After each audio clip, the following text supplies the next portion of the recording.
Hello, my dears. How are you doing today? Well, Grandma wants to tell you another story from the Book of Mormon. Goes along with our reading assignment for this week. This one is titled Nephi and the Blood-Spotted Cloak.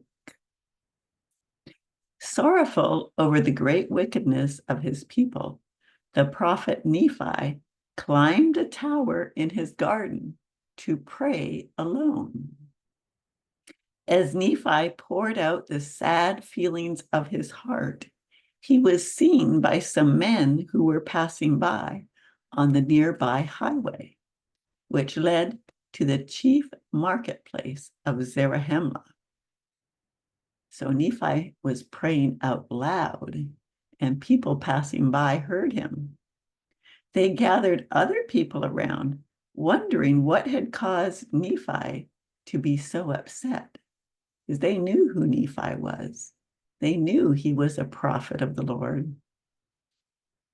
After his prayer, Nephi stood and noticed the people who had gathered.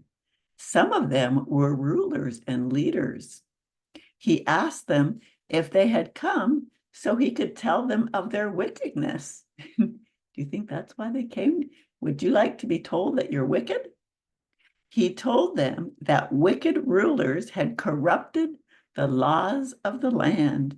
Many of these people became angry and wanted Nephi to be put to death for criticizing their leaders.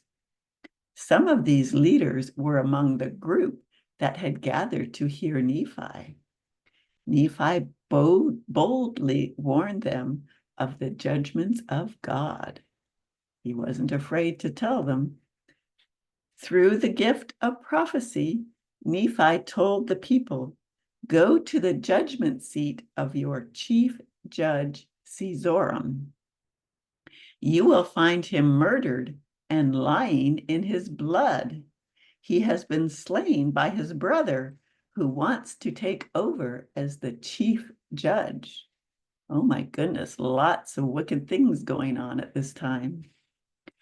5 men ran to the judgment seat, anxious to see if Nephi's bold prediction was true. They agreed that if it was true, they would believe all Nephi's words. And when they arrived at the judgment seat, they were astonished to find the judge murdered, just as Nephi had said. They found him lying in his blood. These 5 men now believed that Nephi was a prophet, and they fell to the earth, fearing that great punishments might come upon them. And before these men arrived, Caesarum's servants had found him dead, and they had run out, raising the cry of murder among the people. When the people heard, they rushed to the judgment seat and saw the dead chief judge and the 5 men who had fallen. They said, "These men are those who have murdered the judge, and God has smitten them that they could not flee from us." Here's a picture of what that might look like. There's the chief judge lying in his blood, and the people coming to see. The 5 men were cast into prison. A proclamation was then sent announcing that the chief judge had been killed and that his murderers had been captured. Were they the ones that murdered him? The next day, many people gathered for the burial of the chief judge. The judges who attended the funeral asked about the 5 men who had been sent from Nephi's garden to the judgment seat the day before. The confusion soon became obvious. The 5 imprisoned men were brought before the people and questioned by the judges. After hearing them, the judges realized that these 5 men were innocent. Again, the judges tried to determine who had killed the chief judge.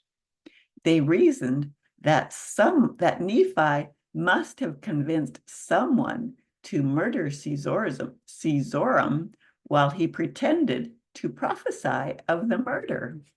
They hoped to make Nephi look like a false prophet because of what he had said about their iniquities. So they were trying to accuse Nephi of being in cahoots with the murderer.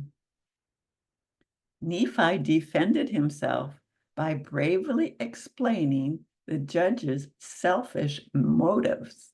Then Nephi instructed them, "Go to the house of Caesarum's brother, and ask him if he plotted with me to murder his brother.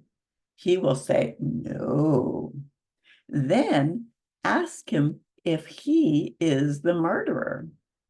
He will become afraid and pretend to be innocent. But if ye will check his cloak, you will find blood.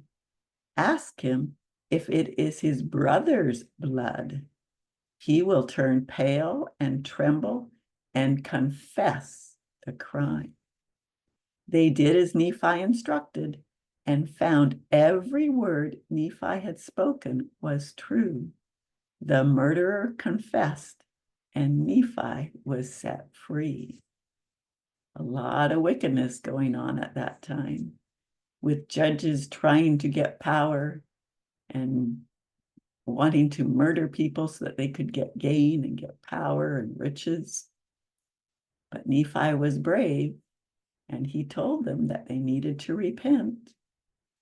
And he told them who had really killed the chief judge, because the Lord had told him, so he knew. Well, remember, Grandma loves you, and I hope that you will keep the commandments. That will bring you the most joy and happiness, despite trials and challenges that will come up in our lives. Remember, Grandma loves you, and I'll come and tell you some more later. Bye.